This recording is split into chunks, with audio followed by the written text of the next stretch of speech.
오늘 알아볼 것은 인터넷의 주작 사건들입니다. 익명성이 근간이 되는 인터넷의 특성상 주작 사건은 뗄래야 뗄 수가 없을 정도로 허구한 날 벌어지는 게 일상이죠. 커뮤니티 내에서 조리돌림 정도만 당하는 작은 스케일의 사건부터 공중파가 직접 진실을 파고든 거대한 스케일의 사건까지. 자, 인터넷의 주작 사건들에 대해 오늘 저와 함께 알아보도록 하겠습니다. 주작, 없는 사실을 꾸며 만듦. 일단 구라빵 치는 거니까 지탄을 받는 게 보통이긴 한데 뭐 약간의 주작을 섞는 건 연출 차원으로 충분한 MSG가 되어 시청자들의 흥미를 동하는 기능을 하기도 하죠. 바꿔 말하자면 옳고 그름을 떠나 사람들의 관심을 끌기엔 주작만한 게 없다는 겁니다. 때문에 많은 관심종자들이 별의 별 주작 사건들을 꾸며내곤 하죠. 자, 여기 관종들이 꾸며낸 세 가지 주작 사건이 있습니다. 하나씩 알아볼까요? 여러 사건들로 인해 지금은 연재 종료되었지만 한때 피지컬 갤러리의 가짜 사나이 컨텐츠는 그야말로 대한민국을 뒤흔들었다고 해도 과언이 아니었죠. 이 가짜 사나이 컨텐츠보다도 18개월 일찍 대한민국의 한 커뮤니티에선 다른 가짜 사나이 사건이 벌어졌습니다. 자, 첫 번째로 알아볼 것은 진짜 가짜 사나이 사건입니다. 2019년 2월 3일 한 커뮤니티에 이런 글이 작성됩니다. 6년 미군 플러스 3년 용병 생활한 사람이다. 요새 미군이나 용병에 대해 궁금한 사람 많길래 글 한번 써봄 하면서 써둔 말들이 뭐 11B, 보병, 그린벨의 Q코스, E3, E4, E5 등등.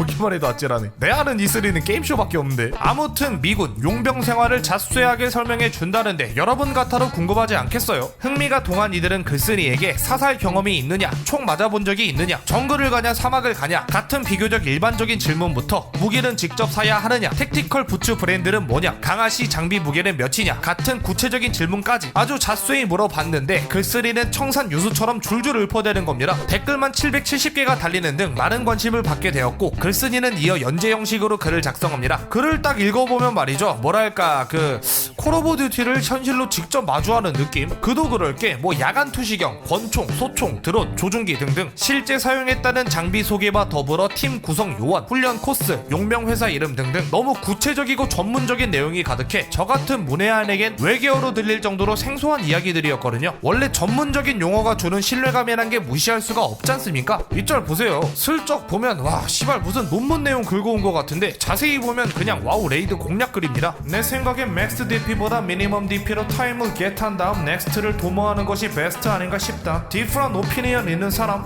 이런 느낌인 거지. 게다가 댓글에서도 형님 유니티 장교로 복무하고 제대 후 용병업체 들어가려는데 조언 좀 해주시겠습니까? 프로그맨 어디로 가시게요? 에덴 코퍼레이션이라고 중독에서 뛰는 곳 가보려고요. 에덴은 페이가 약함 다른 데로 가세요. 이렇게 조언까지 해주니 믿기 싫어도 믿게 되는 거지. 열렬한 관심을 등에 업은 글쓴이는 이어 3편, 4편, 5편, 6편 쭉 용병설을 적어냅니다. 아프가니스탄 썰부터 자신의 스펙 소개 및 간략한 Q&A까지 단기간에 커뮤니티 네임드가 되어 그를 추종하는 사람들마저 생길 정도였죠. Thank you for your service. 그런데 누가 시비를 겁니다. 아니 썰푼다 해놓고 가만 뒤지게 보네. 외부 사람도 알만한 얘기만 겉핥기로 하다가 뚝뚝 끊기나 하고 맨날 개인 화기 얘기, 미군이랑 협업한다는 얘기나 하고 작전 전투 썰은 언제 푸냐. 이렇게 말이죠. 당연히 비추폭탄 박혔겠죠. 그리고 글쓴이는 오냐 작전 썰 풀어주겠다며 자기 팀의 사진과 함께 아프리카 용병 파병 썰을 풉니다. 이렇게 디테일한 파병 썰도 풀었겠다. 이제 주장부세들 입이 싹 다물어졌겠죠. 다물어졌어야 했는데 아이러니하게도 신뢰를 주기 위해 적은 이 파병설은 곧 이 모든 글이 주작이란 증거가 되어버립니다. 어디서 덜미가 잡혔냐 함께 첨부한 이 사진. 저 사진에서 님은 누구임? 왼쪽 아래. 근데 구글은 이미지 검색이 가능하죠. 누군가 이 사진으로 이미지 검색을 끌고 보니까 이렇게 모자이크가 없는 사진이 뜬 겁니다. 그리고 왼쪽 아래 사람, 즉 글쓴이의 모습을 보면 글쎄요, 동양인 같기도 하고 남미 사람 같기도 하고. 근데 신현준도 질라탄이랑 그렇게 닮았는데 벌써 주작이라 단정짓기는 애매. 이 사진 타고 올라가 보면 2008년도에도 올라온 적이 있는 사진입니다. 근데 2016년에 파병했다며. 이거 주작 아니야? 그때 그 사진이라고는 안 함. 네, 그렇다 칩시다. 근데 이전 글에 올린 사진도 끌고 봤거든요. 이 사진은 아예 백인밖에 없는 거야. 이걸 어떻게 설명할 건데? 나라고 안 함? 너무 추해지죠. 그리고 애초에 글쓰리가 말한 미군 지원 시기는 2009년. 근데 이 사진은 언제 올라왔다? 2008년. 결론은 뭐다? 거짓! 결국 주작이 뽀록 나며 이 진짜 가짜 사나이는 빤스런을 치게 되었습니다. 그리고 초반에 보여드린 이 조언 있죠? 이거 댓글 쓴 사람이 나중에 비하인드 스토리를 밝혔는데 이 새끼 내가 없는 업체 만들고 거기 들어갈 거라니까 페이 약하다고 가지 말라 함. 크크. 처음부터 걸릴 운명이었구만. 근데 그것과는 별개로 용어들이 워낙에 전문적인 까닭에 솔직히 나 같아도 속았을 것 같긴 해. 밀덕들 무서운 거 하루 이틀입니까?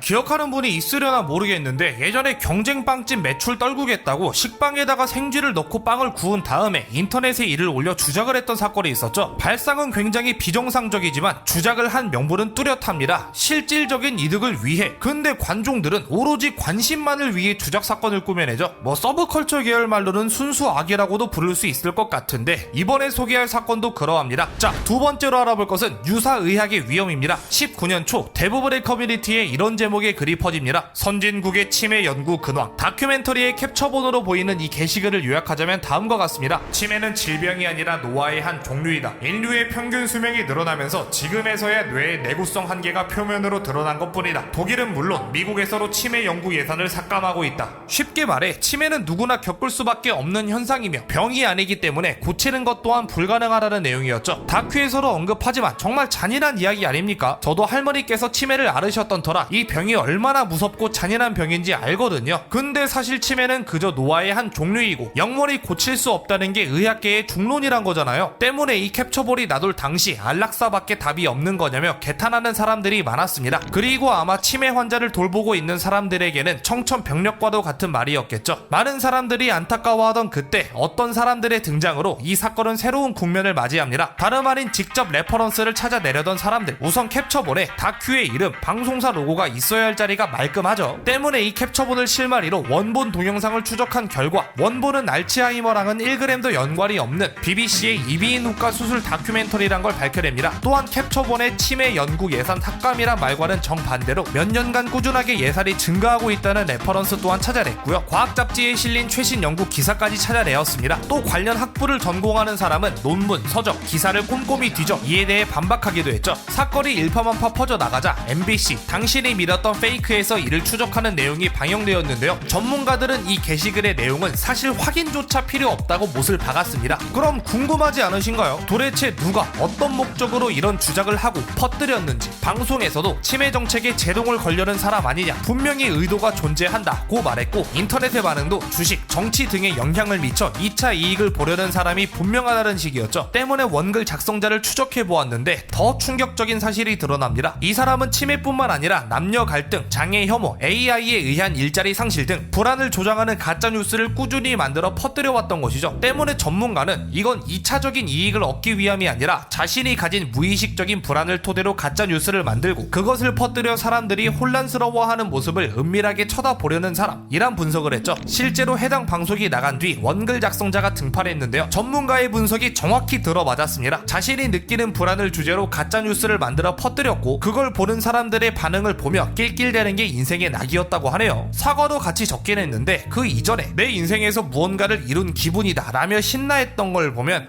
글쎄요, 처음에도 말했지만 이 관심만을 얻기 위한 순수 악스러운 주장만큼 무서운 게 또 없는 것 같습니다.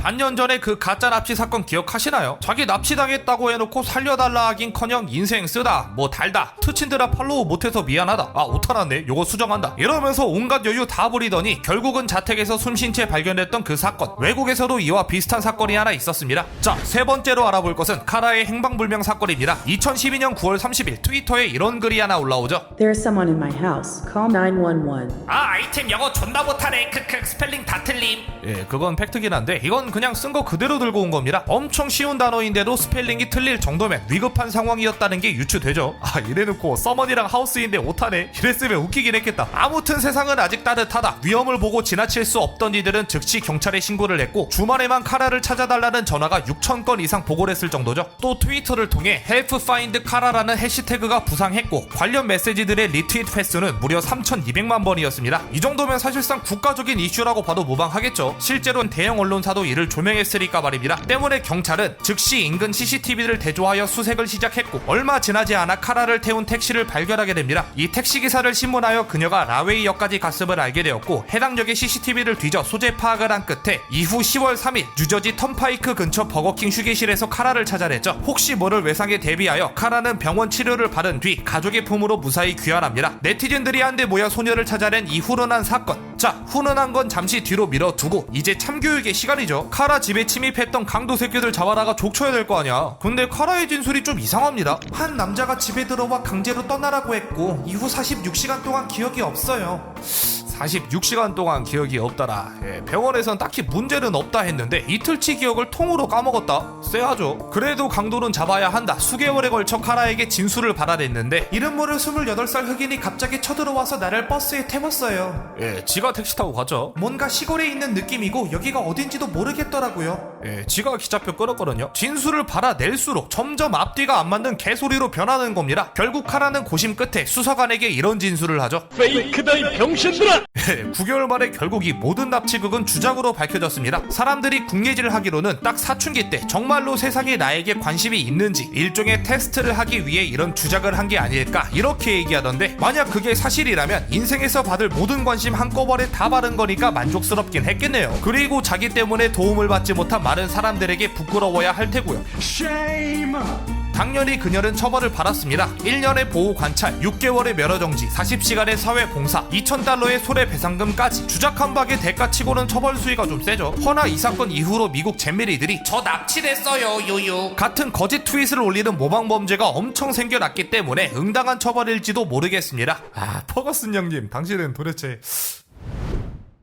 자, 여기까지 인터넷의 주작 사건들에 대해서 알아보았습니다. 저도 주제가 주제인지라 고백 하나 하자면 가짜 쿠폰 편의 아우트로, 사실 그거 주작이었습니다. 어차피 다들 눈치 까셨던데, 가짜 기프티콘 받고 부들부들하는 카톡 캡처였는데 기프티콘은 투썸으로 해놓고 카톡으로는 수법 가서 확인했는데 이딴 식으로 말해놨더라고요. 병신. 진짜 주작도 멍청하면 못하는 거야. 또 보죠.